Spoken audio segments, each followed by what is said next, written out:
Bună! Bine ai venit și mă bucur să te am aici alături de mine. Hai să vedem pentru astăzi ce are acest pachet de cărți să ne transmită. Ok.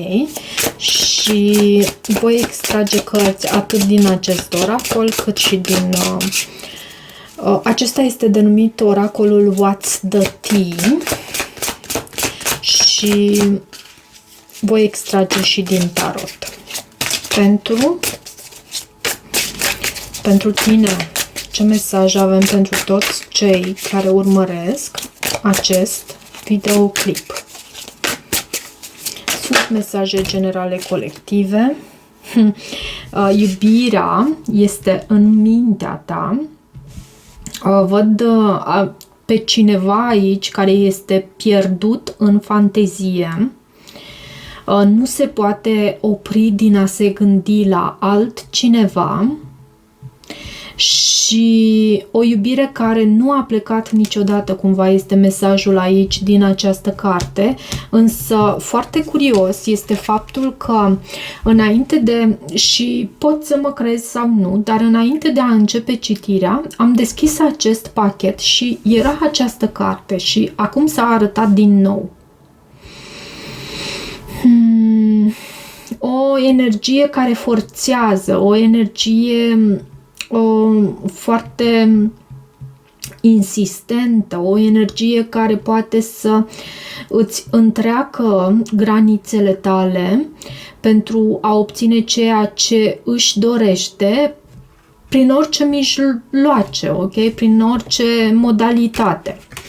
Mai avem și copycat, o persoană care poate să îți fure din ideile tale, poate să,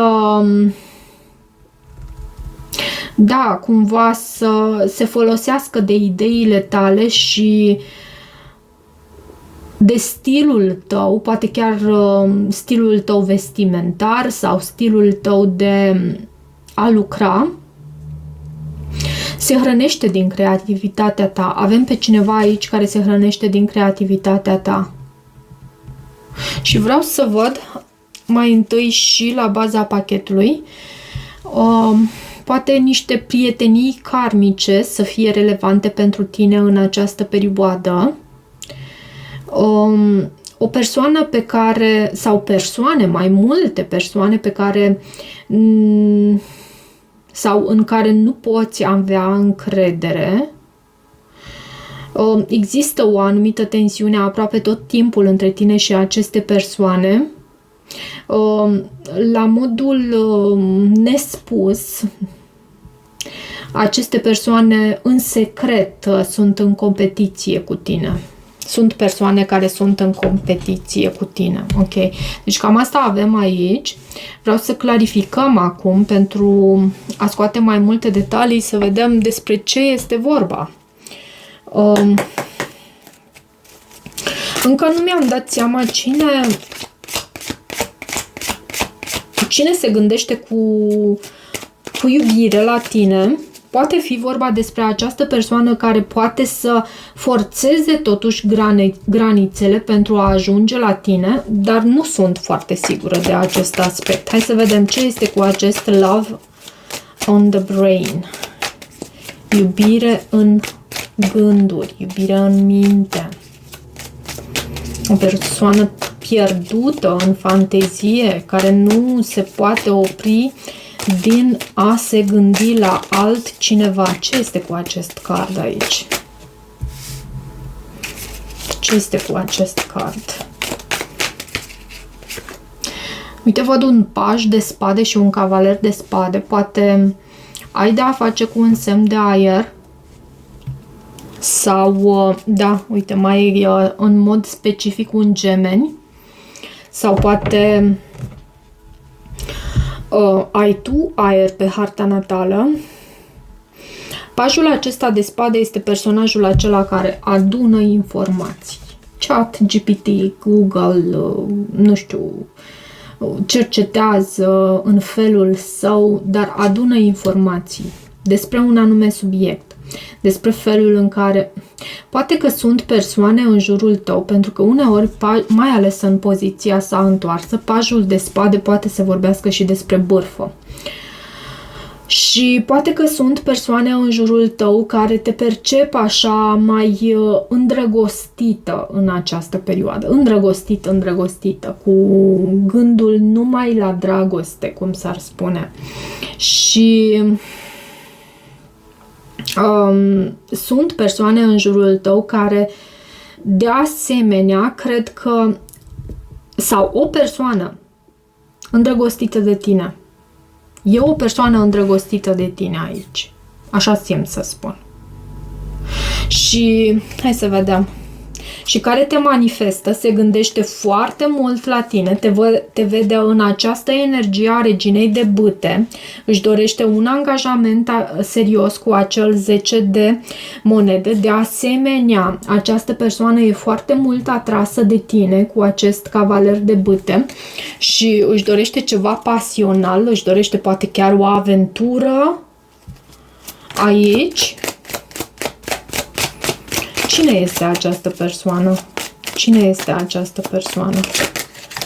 Hai să vedem. Și pentru unii poate fi într-un anume fel, poți fi tu această persoană sau...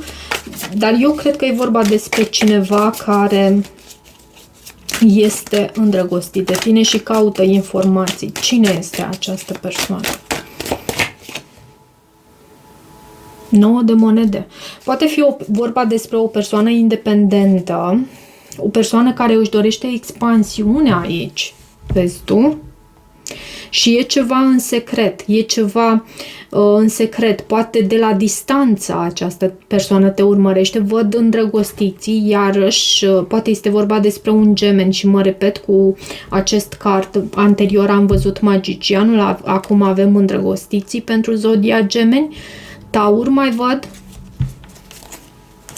9 de monede, bineînțeles, poate să anunțe că este vorba despre un semn de pământ, nu doar o persoană independentă, un taur, o fecioară sau un capricorn, dar o persoană care își dorește să acționeze, vezi tu? Își dorește să acționeze foarte mult în grădina sa, în spațiul în care stă în această perioadă. Această persoană caută informații, poate pe telefon, online, caută informații despre tine, caută tot soiul de, nu știu, postări ale tale, poze cu tine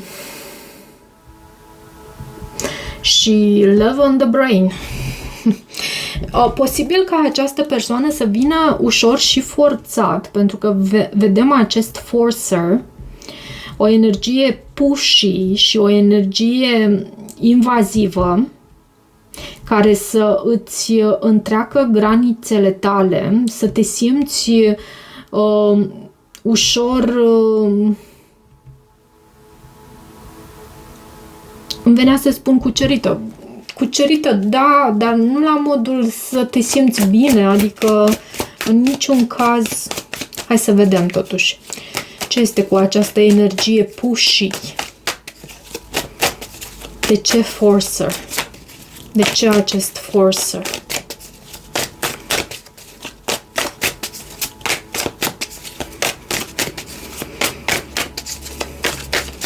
Poate că e și o energie de genul acela love bombing și atenție la acest lucru, pentru că sunt persoane, mai ales că am văzut deja în pachet acel cavaler de bâte, sunt persoane care vin, te cuceresc și după aceea sunt mulțumite de ceea ce au obținut și pleacă. 6 de bâte, ok. Și cavalerul de cupe. Tu poate că ai parte și de o anumită reușită cu acest 6 de bâte. Sau această persoană își dorește cu orice preț să aibă parte de victorie, de reușită, se gândește foarte mult la tine și are această ofertă de dragoste. Dar iarăși e o energie pushy, care își dorește să obțină lucrurile cu orice preț. De ce 6 de bâte și acest forcer? Ce este aici? De ce aceste cărți?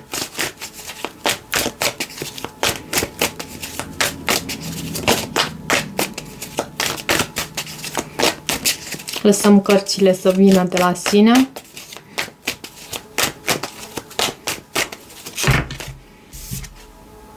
Trei de bâte. Poate este o energie de foc, un leu, un berbec, un săgetător și e ceva în secret aici. Iarăși avem luna și 6 de spade, poate de la distanță. Această persoană îți trimite mesaje sau... dar cred că se simte de asemenea și stresată. Acționează astfel într-un mod așa insistent, da, sau invaziv. Îți întrece granițele, intră pe teritoriul tău într-un mod abuziv.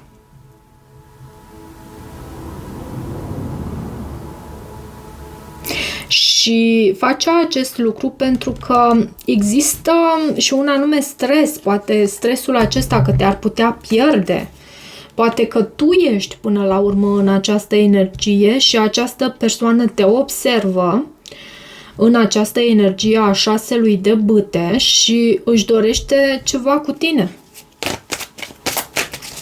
Ce este aici cu această persoană care forțează granițe?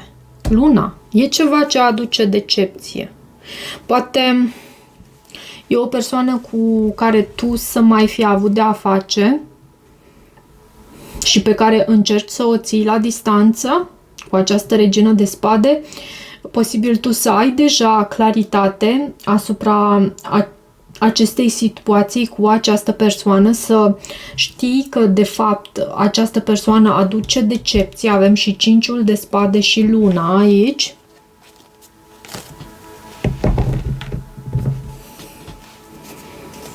Luna, bineînțeles, poate să vorbească și despre zodia Pești sau Rac. Este prima arcană majoră care a căzut aici pe masă, nu avem altele. De ce aceste energii aici? Mai spunem câteva cuvinte. Deși sincer simt să trec mai departe și de obicei mă iau după felul în care simt lucrurile în citirile mele. Hai să trecem mai departe. Ce este cu acest copycat? Această persoană care îți fură din ideile tale,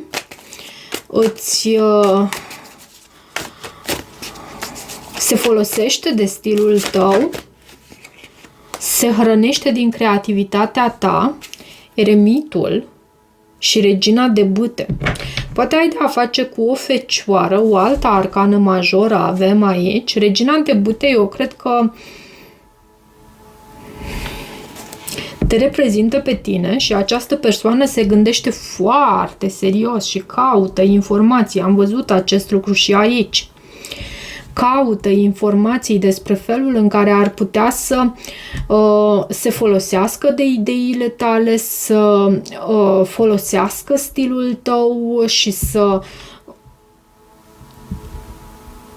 îl aducă la viață într-un mod cât mai autentic, dacă, bineînțeles,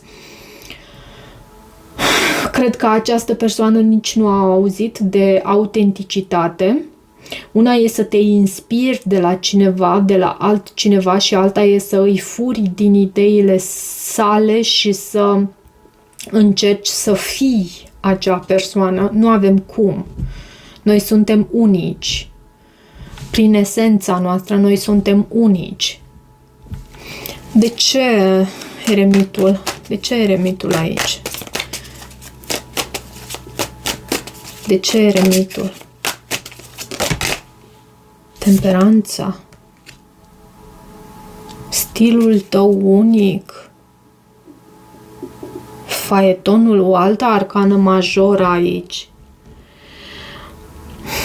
Mai poate fi și faptul că tu ești o persoană poate mai retrasă, empatică, într-adevăr, moderată, o persoană care și-a învățat lecțiile și pe cât posibil, bineînțeles, și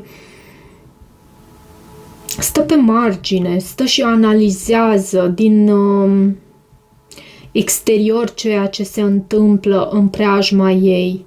O persoană care a ales aici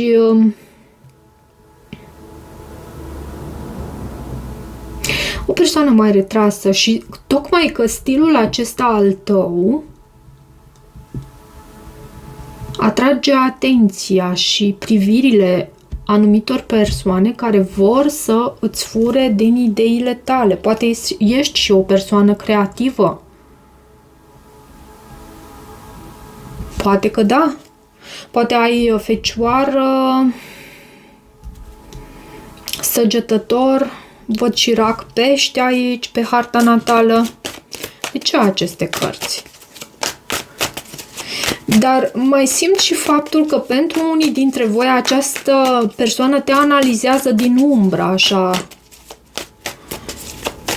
De ce aceste cărți aici? Judecata, pentru a afla adevăruri despre tine. Poate este și o persoană care literalmente te și judecă. Da, văd și 5 de bâte. O persoană care te judecă.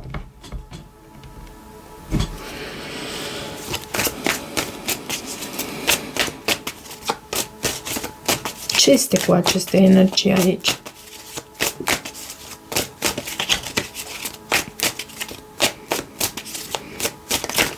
Ce este cu aceste energii aici? Diavolul. Persoană toxică care încearcă să fure, să pună capăt la ceva anume din viața ta. Și știi ce mai simt aici? Pentru că vezi tu toate cărțile de aici, de pe masă, care au venit în clarificări pentru acest copycat, sunt arcane majore, deci sunt lecții importante pe care tu trebuie să le înveți în această perioadă, pe care universul ți le aduce pe tavă și e necesar să le înveți. E o oarecare și doză de toxicitate, da, cu acest diavol, și această persoană în adins vrea să înfingă, aceste săbii în spatele tău, dar cu această carte, Judecata,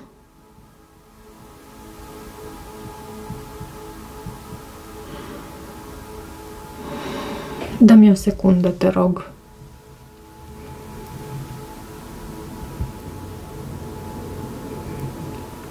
E ca și cum e un semnal de alarmă din partea Universului. Universul te atenționează despre aceste lucruri pe care această persoană încearcă să le facă aici. O persoană care încearcă să îți fure ideile și să provoace chiar suferință, o persoană în care nu te poți încrede, sau persoane, pot fi vorba de mai multe persoane, sau poate fi vorba nu doar despre o singură persoană. Ce este cu acest diavol? Avem Fecioară, Săgetător, Scorpion, Capricorn, între arcanele majore.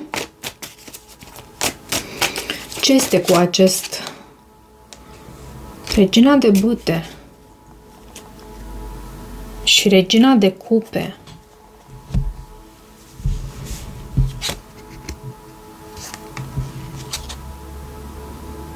Da, uite, o persoană care se gândește extrem de mult și meditează, impropriu spus, se gândește extrem de mult și caută informații și încearcă foarte mult să îți fure din stilul tău, poate pentru unii chiar din stilul vostru vestimentar, e la modul cel mai superficial prezentat, dar stilul tău de a comunica poate fi vorba, iarăși. Stilul tău de a te prezenta în lume. Vede ceva foarte atrăgător la tine aici, această persoană.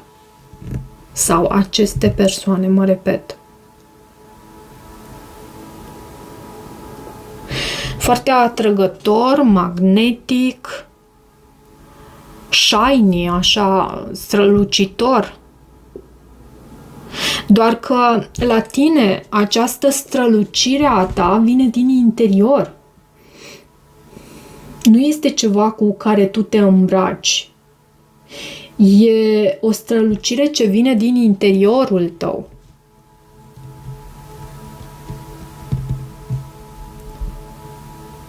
Interesant.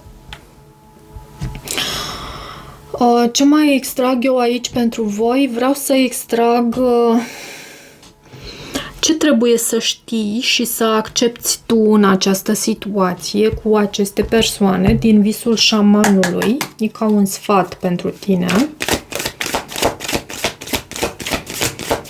Ce trebuie să știi și să accepti tu în această situație cu aceste persoane.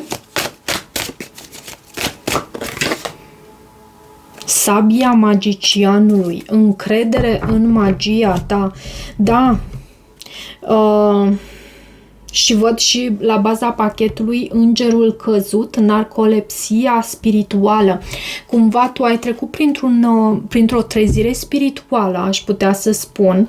Ți-ai regăsit puterile și îți cunoști cât de cât capacitatea ta, pentru că puterile tale sunt multe și nu pe toate le descoperim așa dintr-o dată.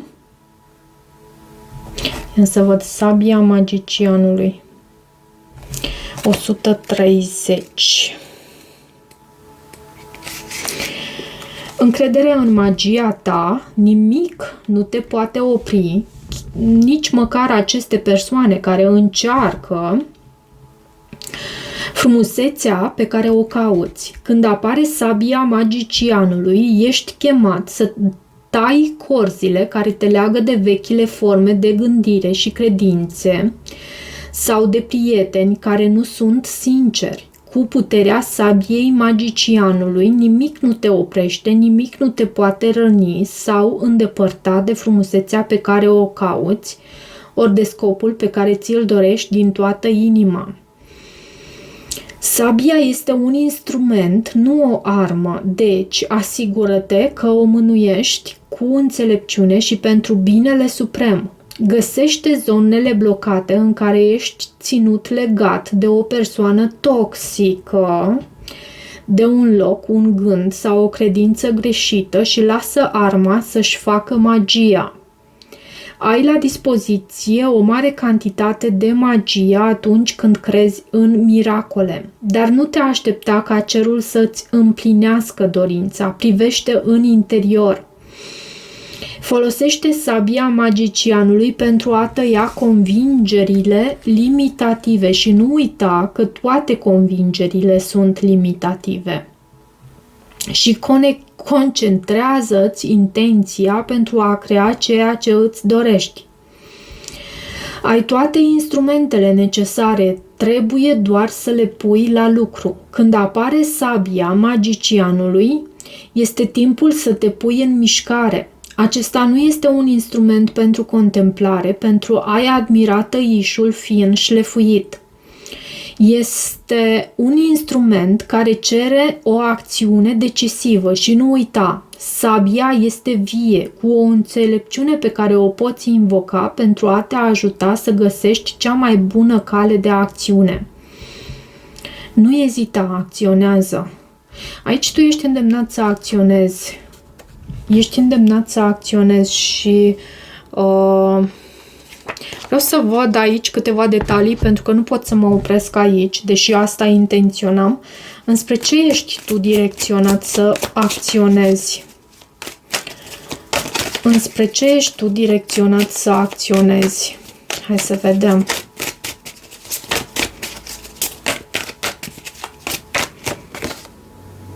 4 de monede. Poate în legătură cu planul acesta financiar, pentru stabilitatea ta. De ce 4 de monede? Înspre ce ești tu direcționat să acționezi? Că nu-mi dau seama. Despre ce anume? Pajul de monede poate fi legat de planul financiar, da, dar mai poate fi și vorba despre o oportunitate. În planul acesta financiar e ceva ce îți trezește pasiunea, spiritul din tine, viața. Și e ceva ce îți aduce bucurie. Și în direcția asta tu ești îndemnat să acționezi. Mai mult de atât nu pot să scot aici. Ok, cam atât pentru acest mesaj, dragii mei. Eu vă mulțumesc mult pentru faptul că îmi sunteți alături. Dacă rezonați cu acest mesaj, nu uitați să vă abonați canalului, să mai treceți pe aici, să îmi lăsați o apreciere și un feedback al vostru. Eu vă mulțumesc și toate bune!